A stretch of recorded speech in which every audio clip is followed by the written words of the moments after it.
जी को स्मरण कर रहे हैं। ब्रज बड़े गोप प्रजन्य के सुतनी के नव नंद।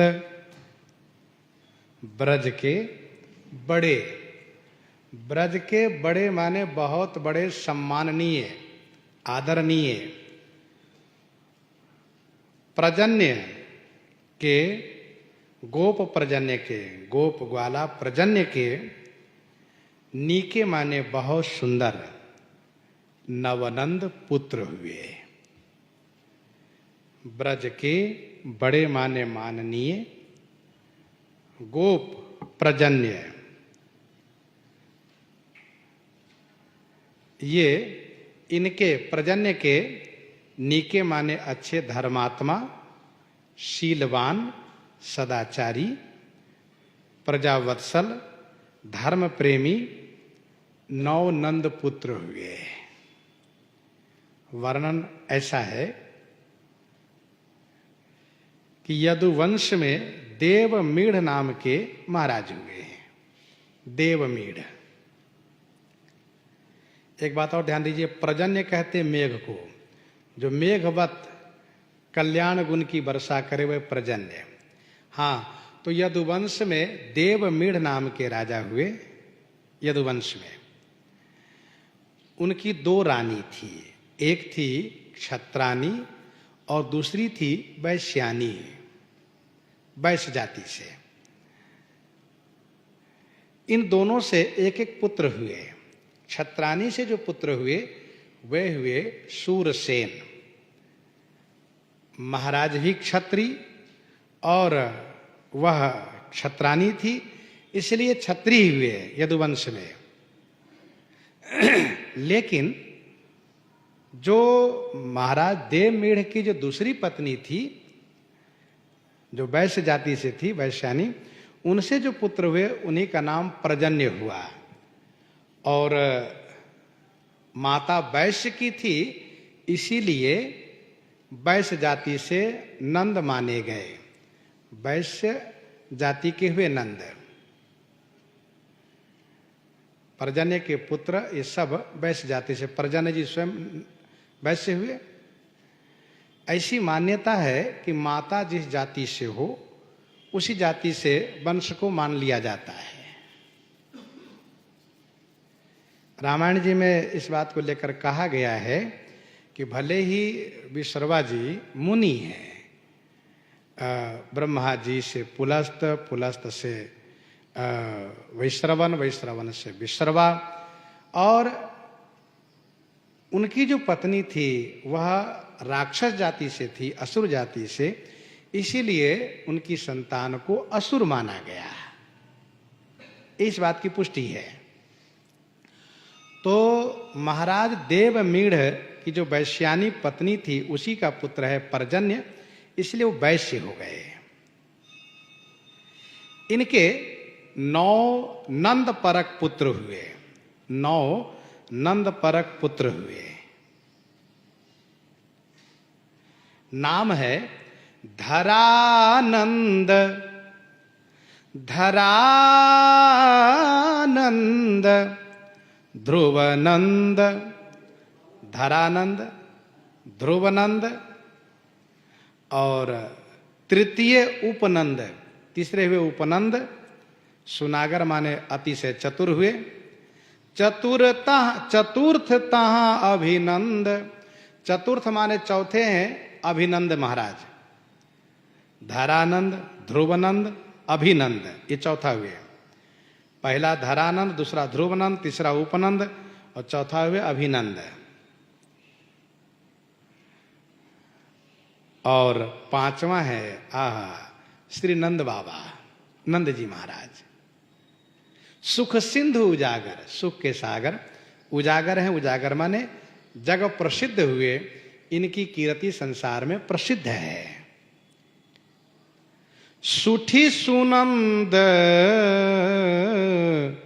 सुठी माने अतिशय, पशु पालन करने वाले, निर्मल, निश्चय, अपने विचार में निश्चय रहने वाले, निश्चल बुद्धि वाले, अभिनंदन माने आनंद प्रदान करने वाले सुनंद, सुनंद जी महाराज हुए।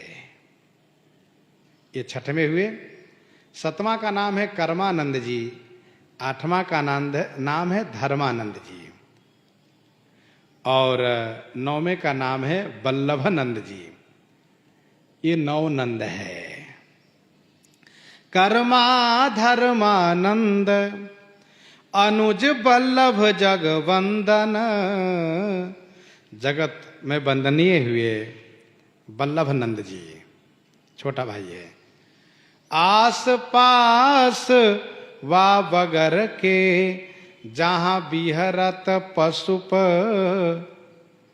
सुछंद, आस पास, आस पास वा बगर के, बगर माने जो फैले हुए स्थान है, जो बृहद, जो गौओं के विचरण करने के लिए, चरने के लिए जो स्थान है वह बगर। जहां बिहरत पशु सुछंद, जहां पर पशु माने जो गौ हैं वे सुछंद माने स्वतंत्र होकर के विचरण करती हैं। ध्यान दीजिएगा। सुमुख गोप की कन्या, सुमुख गोप की कन्या श्री जशोदा नंद बाबा की धर्म पत्नी हुई, नंद रानी हुई वे। गोपाल चंपू में ऐसा वर्णन है, गोपाल चंपू में ऐसा वर्णन है कि महाराजा श्री प्रजन्य ने श्री वसुदेव आदि से तथा श्री गर्गाचार्य आदि सबसे मंत्रणा करके, श्री वसुदेव आदि तथा श्री गर्गाचार्य आदि सबसे मंत्रणा करके, और इन्होंने उपनंद जी को विधि विधान के अनुसार तिलक किया, राजा बनाया। सभी ग्वालों के राजा हुए उपनंद। लेकिन उपनंद जी महाराज ने अपना अधिकार, अपना पद उसी विधान के अनुसार नंद जी को समर्पित किया। तो नंद जी बन गए राजा, ब्रज के राजा नंद बाबा। गोकुल के राजा कौन है? नंद जी हैं। नंद जी जो भी कार्य करते थे उपनंद जी के मंत्रणा में, उनकी सलाह से काम करते थे, और बड़े ही प्रजावत्सल थे। इनके कुशल राज्य संचालन से सब लोग बड़े प्रसन्न रहते थे, बड़े प्रभावित रहते थे। सब सुख प्राप्त था, लेकिन एक कमी थी, तो संतान की कमी थी। यह सोच करके नंद बाबा ने एक पुत्रेष्टि यज्ञ किए। इन्होंने एक पुत्रेष्टि यज्ञ किया। यज्ञ कार्य संपन्न हो रहा है। इधर नंद बाबा को सुंदर सुंदर स्वप्न हो रहा है। नंद बाबा कहते हैं, जशोदा बहुत अच्छी बात है, पुत्रेष्टि यज्ञ हुआ और पुत्र की प्राप्ति भी होगी, लेकिन मुझे जो लाला दिखाई देते हैं मैं क्या बताऊं, उन्हीं में मेरा मन लगा रहता है।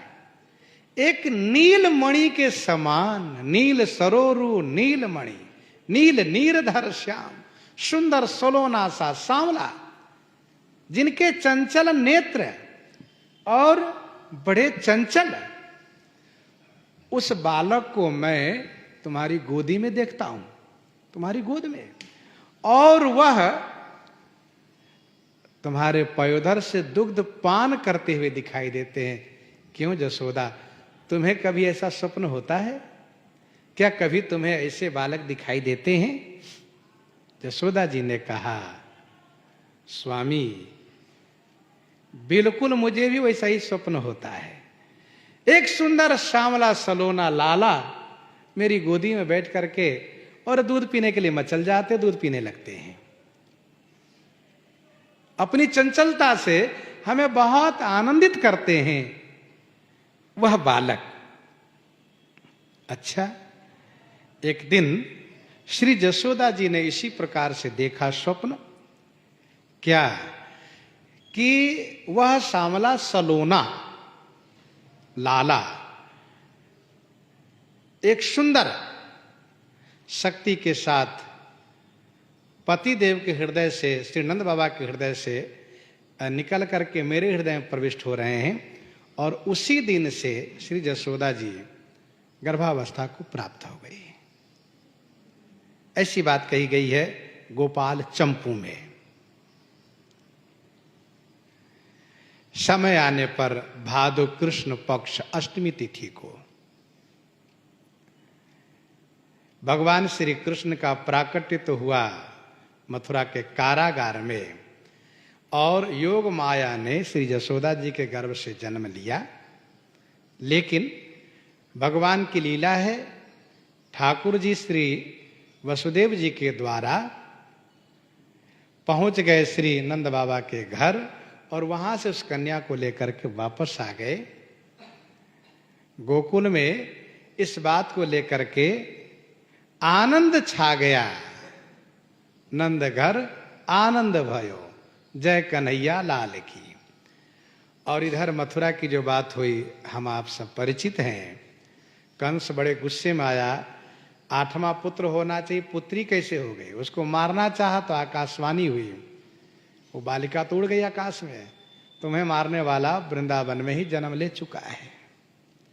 अब कंस श्री कृष्ण भगवान को मारने के लिए तमाम प्रकार के उपाय करना शुरू किया। नंद बाबा कंस के आतंक से परेशान होकर के गोकुल छोड़ करके बरसाने के पास जाकर के बस गए, जिस गांव का नाम पड़ा नंद गांव। वहीं रहने लगे नंद बाबा। अब इधर नंद बाबा उसी प्रकार से व्रत उत्सव कहते हैं, जैसे पुत्रेष्टि यज्ञ के उसके पहले भी वर्षों भर का एकादशी द्वादशी व्रत किए थे, वैसे भी एक दिन लाला कन्हैया के आने के बाद एक दिन कार्तिक शुक्ल पक्ष के एकादशी का व्रत किए, रात्रि जागरण किए, भजन कीर्तन किए। और रात्रि अभी अवशेष है, रात्रि अभी खत्म नहीं हुई। जो शास्त्रीय नियम है कि 3 बजे के बाद ही स्नान करना चाहिए नदी में, सो इनको होश रहा नहीं, 3 बजे के पहले चले गए जमुना नहाने। नंद बाबा नहाने चले गए। जैसे इन्होंने जमुना जी में जाकर डुबकी लगाई कि वरुण के जल देवता के, जो जल के देवता जो वरुण है, उनके दूत लोग श्री नंद बाबा को उठा ले गए, ले जाकर वरुण देव के पास पहुंचा दिए। नंद बाबा कहाँ गए पता नहीं, नंद बाबा नहाने गए तो उधर डूब गए। इस बात को लेकर के बड़ा शोक हुआ, बहुत सब दुखी हुए। भगवान श्री कृष्ण ने सबको सांत्वना दे करके और स्वयं जल में छलांग लगा करके कूद गए पानी में और पहुंच गए वरुण लोक। उन्होंने देखा लाला कन्हैया को तो प्रणाम वंदन किया और दूतों की ओर से क्षमा याचना करते हुए फिर इसके बाद नंद बाबा को मुक्त किया। तो नंद बाबा ने देखा कि बताओ मेरे लाला के ऐसा प्रभाव कि वहां लोग पूजा स्तुति करते हैं, सब इनकी वंदना करते हैं और इनसे क्षमा याचना करते हैं। बड़े आनंदित हो गए। एक से एक चमत्कार भगवान श्री कृष्ण के साथ हो रहा है। एक बार की बात है, शिवरात्रि का समय था। शिवरात्रि का समय था, अंबिका वन में गए तो एक बहुत बड़ा अजगर था, नंद बाबा को पकड़ लिया सोए हुए में। नंद बाबा चिल्लाए तो भगवान श्री कृष्ण ने उनको चरण से स्पर्श करके उद्धार किया। तो इस प्रकार से ये नव नंद की बात स्वामी नाभा गोस्वामी जी ने लिखा। ब्रज बड़े गोप प्रजन्य के सुतनी के नवनंद, ये नवनंद है। इस प्रकार की इनकी महिमा गायन की। इन्हीं के साथ आज सीताराम सीताराम सीता राम सीताराम सीता